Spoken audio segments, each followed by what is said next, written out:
తెలంగాణ రాష్ట్రంలో రాజ్యాంగ నిబద్ధత లేకుండా ఒక నిరంకుశమైనటువంటి ఒక రీతిలో ప్రజాస్వామ్యబద్ధంగా జరగాల్సినటువంటి ఒక ఎన్నికలు ఇవాళ ఒక ప్రహసనంగా మారిపోయినటువంటి ఒక విషయాన్ని తీవ్రంగా ఖండిస్తూ ఉన్నాం. ఫేర్ అండ్ ఫ్రీ ఎలక్షన్స్ నిర్వహించేటువంటి ఒక ఫండమెంటల్ డ్యూటీ ఎలక్షన్ కమిషన్ వారికి ఉంటుంది. రాజకీయాలకు అతీతంగా, పార్టీలకు అతీతంగా రాజ్యాంగాన్ని కాపాడే విధంగా, ప్రజాస్వామ్య స్ఫూర్తిని కాపాడే విధంగా, ప్రజలకు ప్రజాస్వామ్యం పైన విశ్వాసం పెంపొందించే రీతిలో ఎన్నికలు నిర్వహించాల్సినటువంటి ఒక రాష్ట్ర ఎన్నికల సంఘం ఇవాళ ప్రస్తుతం అధికారంలో ఉన్నటువంటి ఒక పాలక పక్షానికి తొత్తులుగా మారి ఈ మున్సిపల్ ఎన్నికలన్నీ కూడా అత్యంత దుర్మార్గమైనటువంటి ఒక రీతిలో, హేయమైనటువంటి ఒక రీతిలో నిర్వహిస్తూ పాలకపక్షం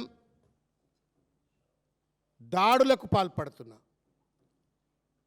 పాలకపక్షం కాంగ్రెస్ రేవంత్ రెడ్డి నేతృత్వంలో కాంగ్రెస్ పార్టీ విచ్చలవిడిగా డబ్బులు పంచినప్పటికీ కనీస నియంత్రణ లేకుండా ఇవాళ మున్సిపల్ ఎన్నికలంటే కూడా ఒక అపహాస్యం అనేటువంటి ఒక రీతిలో ఈ ఎన్నికల వ్యవహారం అంతా నడుస్తూ ఉంది.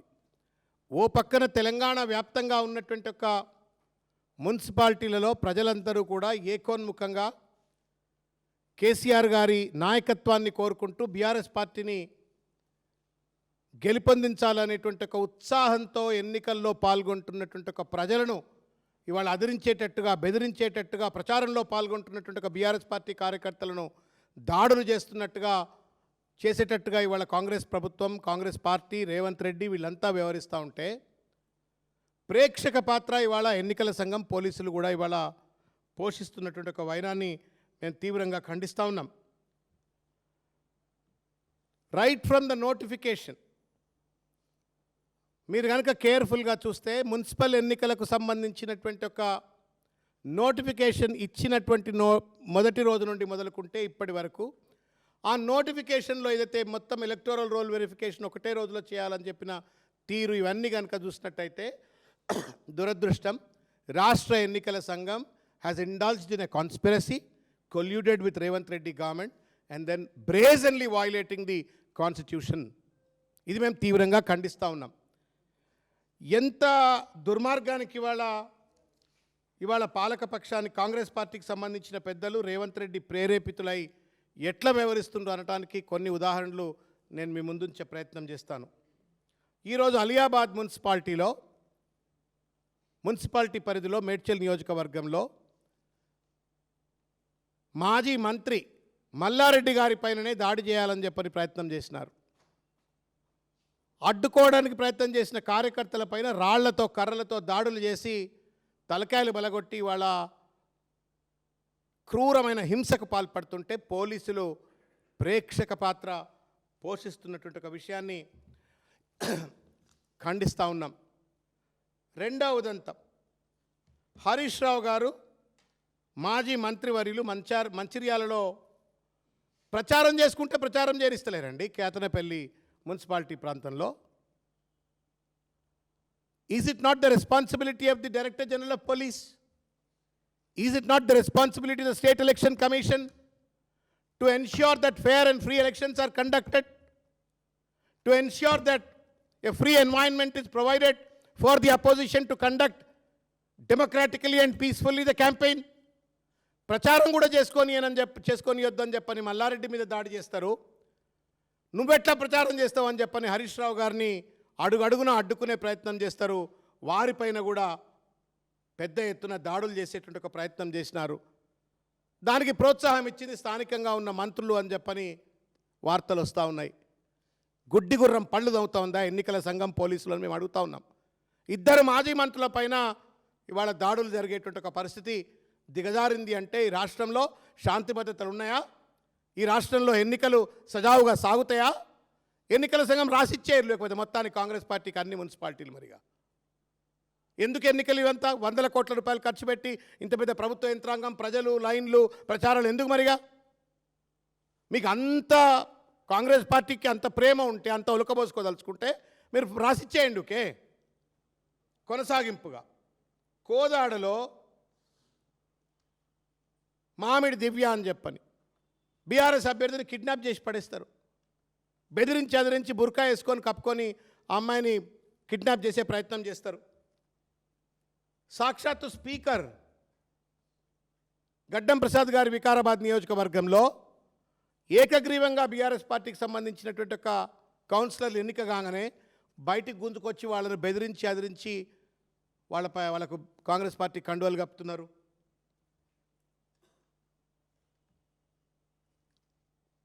ఇవాళ జూబ్లీహిల్స్లో కూడా అటువంటిది జరిగినట్టుగానే వార్తలు వస్తూ ఉన్నాయి. ఎక్కడికక్కడ ఇవాళ ప్రజాస్వామ్యం మీద ప్రజలపైన విశ్వాసం కోల్పోయి పోలీసులను తాబేదారులుగా మార్చుకొని రౌడీగాళ్లను అడ్డం పెట్టుకొని ఇవాళ ఈ మున్సిపల్ ఎన్నికలన్నీ కూడా భ్రష్టు పట్టించాలనే ప్రయత్నం చేస్తూ ఉన్నారు. దీన్ని మేము తీవ్రంగా ఖండిస్తూ ఉన్నాం. ఎన్నికల సంఘం మీ మొద్దు నిద్ర లేవండి, రాజ్యాంగ బాధ్యతను దయచేసి నిర్వర్తించండి, ఫేర్ అండ్ ఫ్రీ ఎలక్షన్ జరిగే విధంగా చర్యలు చేపట్టండి, ప్రశాంతంతో ప్రచారం చేసుకునేటువంటి ఒక వెసులుబాటు అపోజిషన్ కూడా దయచేసి కల్పించండి. మేము ఒక్కసారి వీడియోలను చూపెట్టే ప్రయత్నం చేస్తాం. దయచేసి మీడియా మిత్రులు చూడాలని చెప్పి నేను కోరుతా ఉన్నాను. ఎట్లా దాడి చేస్తూ ఉన్నారో చూడండి. 2 ఉదంతాలు మీ దృష్టికి తీసుకొచ్చే ప్రయత్నం చేస్తాను.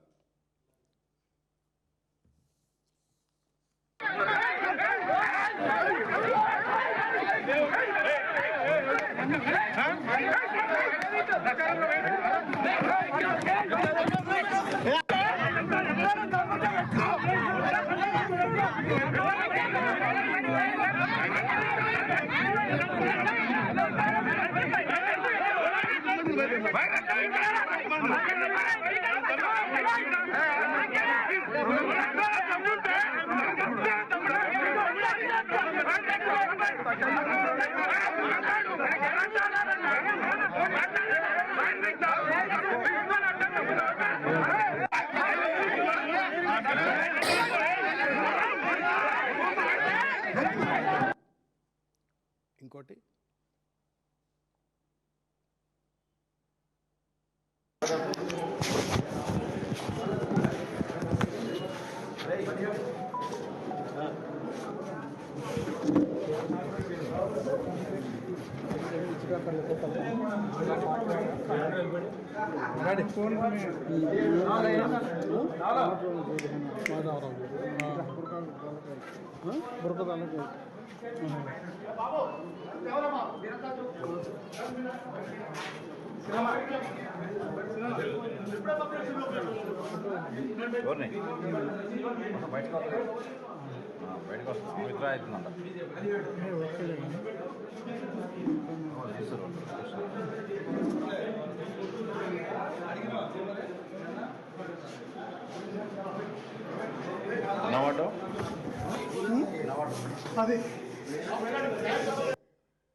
ఇవాళ ఈ వీడియోలు చూస్తే మీకు స్పష్టమవుతుంది ఏ రకంగా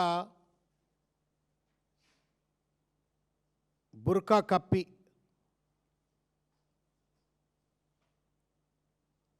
బీఆర్ఎస్ ఇనానిమస్ అభ్యర్థిగా ఎంపికైనటువంటి వాళ్లను బెదిరించి ఏ రకంగా పార్టీలో కండువలు కప్పుతూ ఉన్నారో ఇవాళ కాంగ్రెస్ పార్టీ పెద్దలు ప్రసాద్ గారు వికారాబాద్లో ఏ రకంగా చేస్తూ ఉన్నారో కంచె చేరమేసినట్టుగా స్పష్టంగా ఇది కనబడుతుంది.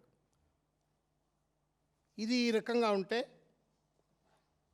రాష్ట్ర ముఖ్యమంత్రి ఎలకతోలు ఎంత రుద్దినా నలుపు నలుపే కానీ తెలుపు కాదన్నట్టుగా హార్వర్డ్ యూనివర్సిటీకి పోయి కూడా బూత్ భాష మరవకుండా ఇవాళ ఇష్టం వచ్చినట్టుగా బూత్ భాషలకు పాల్పడుతూ ఒక రౌడీ భాష, గుండా భాష ఇవాళ ముఖ్యమంత్రి గారు మాట్లాడబట్టే ఇవాళ మల్లారెడ్డి గారిపై దాడి జరిగిన, కోదాడలో వెచ్చలవిడిగా బెదిరింపులకు అదిరింపులు పాల్పడ్డా, తెలంగాణ వ్యాప్తంగా బీఆర్ఎస్ పార్టీ కార్యకర్తలపైన ఎన్నికల ప్రచారం పైన ఇవాళ పోలీసులు రౌడీలు కలిసి దాడులు చేసినా దానికి కారణం కేవలం ముఖ్యమంత్రి రేవంత్ రెడ్డి గారు, ఆయన భాష మాత్రమే. నిన్న మీరు మిర్యాలగూడలో చూసిండ్రు. మిర్యాలగూడలో మాట్లాడుతూ భాస్కర్ రావు గారిని వీపు చింతపండు చేస్తాం అంటాడు. వీపు చింతపండు చేస్తాం, తొక్కుతాం, చీరుతాం. ఈ చీరుతాం, తొక్కుతాం, ఈ భాష అంతా రౌడీ భాష. ఇది నాట్ ఎ సివిలైజ్డ్ లాంగ్వేజ్.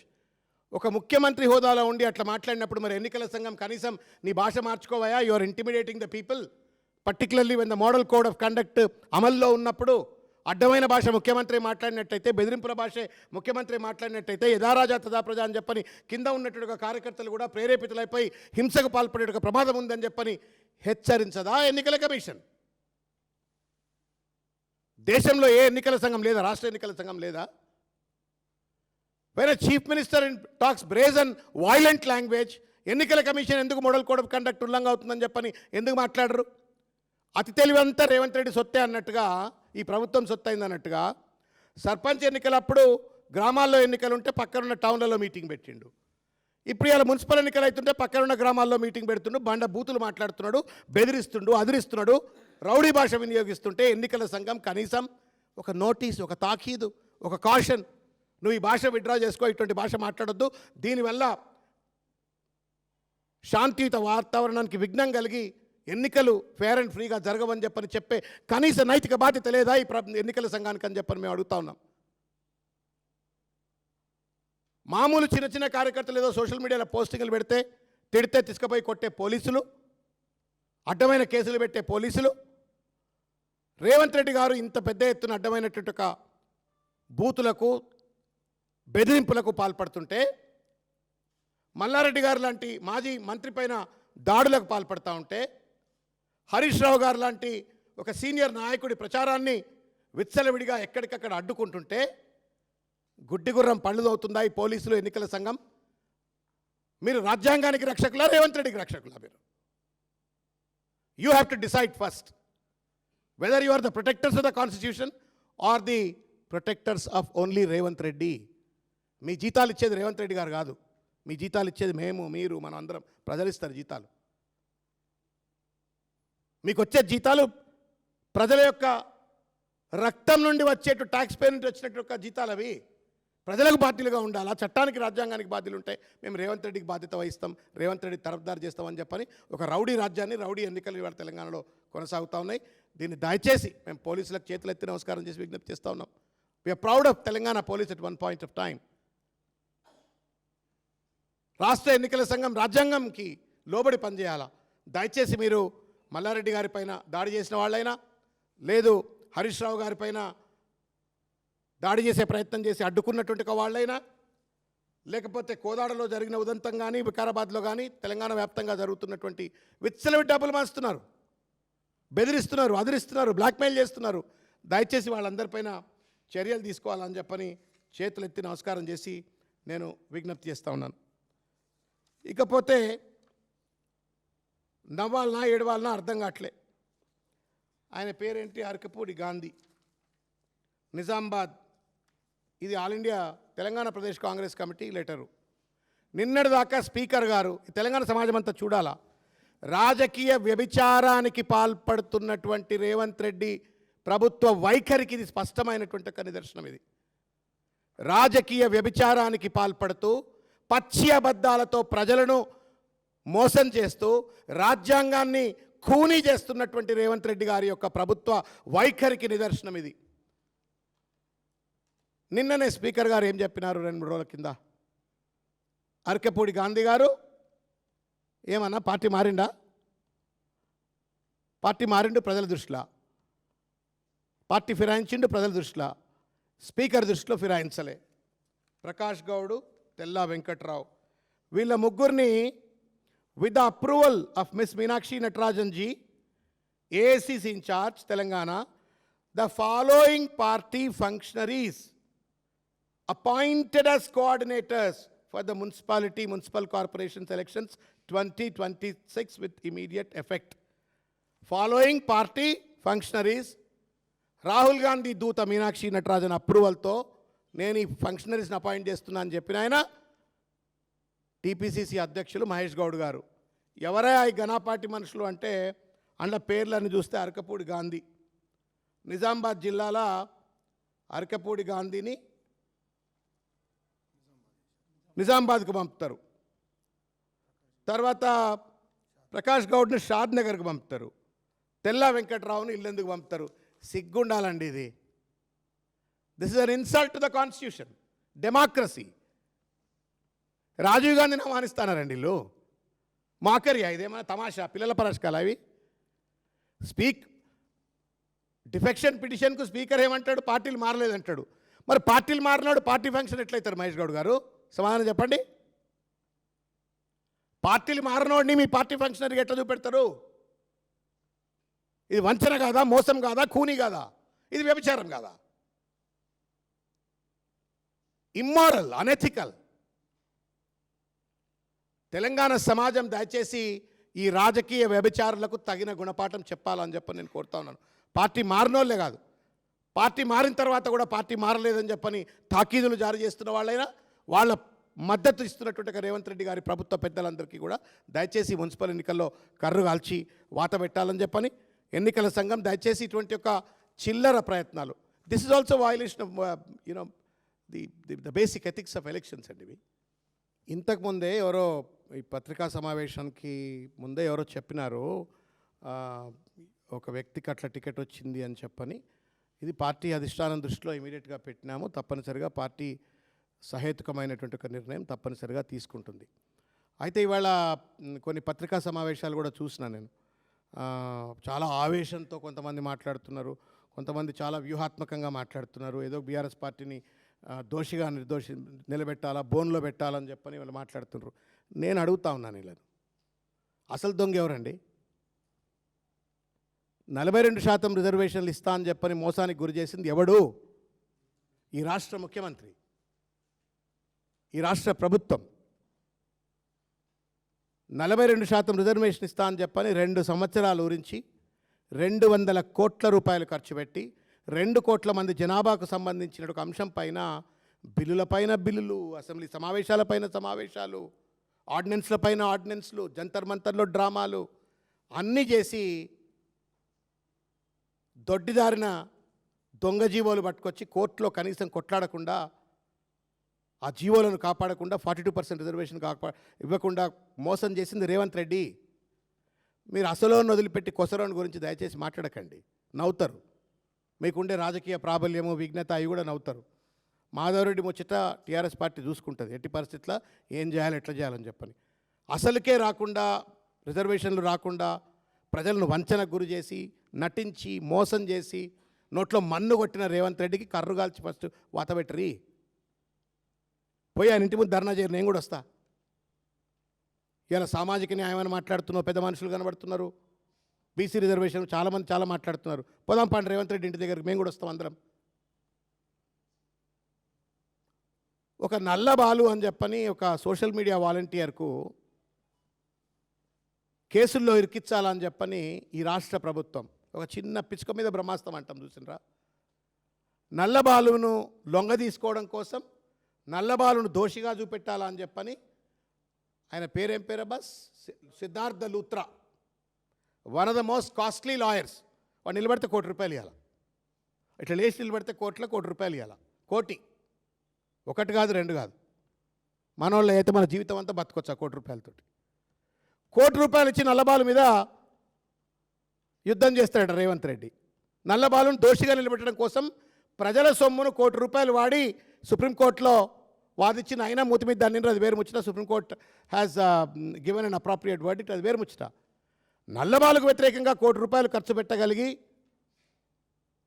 కుట్ర చేసినటువంటి ఒక రేవంత్ రెడ్డి ప్రభుత్వం 42% రిజర్వేషన్ల కోసం ఎందుకు పెద్ద అడ్వకేట్లను పెట్టలేదండి హైకోర్టులో? గది అడగాలండి. జీవో 9 కదా, జీవో 9ను కాపాడడం కోసం హైకోర్టులో రేవంత్ రెడ్డి నల్లబాలు మీద చూపెట్టిన ఉత్సాహం 42% రిజర్వేషన్ల గురించి ఎందుకు చూపెట్టాలి? అది అడుగురి. అది వదిలిపెట్టిగా మాధవరెడ్డి టికెట్ గురించి రేవంత్ రెడ్డిని మెప్పియడం కోసం దయచేసి మీరు మాట్లాడకండి. పోదామంటే పోదాం, రేవంత్ రెడ్డి దగ్గర పోదాం, మీరు కూడా రారి.